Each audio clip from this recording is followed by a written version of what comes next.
Ayos na boss. Kailangan pala doon pa lang sa Camtasia naka ano ka na, high definition na yung recording mo para clear yung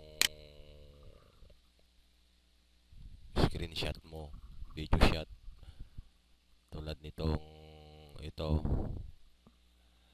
Mapapansin mo sa upload ay doon sa YouTube, meron nakalagay doon sa baba yung selection mo, 360, 480 tsaka 720. Kailangan kung high definition yung ano mo, yung in-upload mo, ah may selection ka doon sa YouTube na 720p HD nakalagay boss. Ayos na to, katulad nito.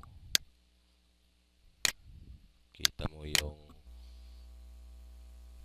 litra talaga.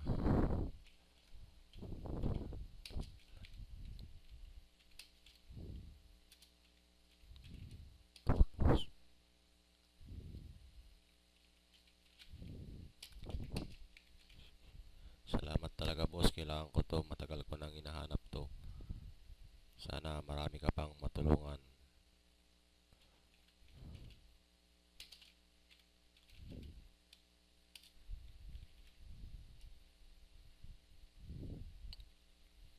Keep on sharing boss.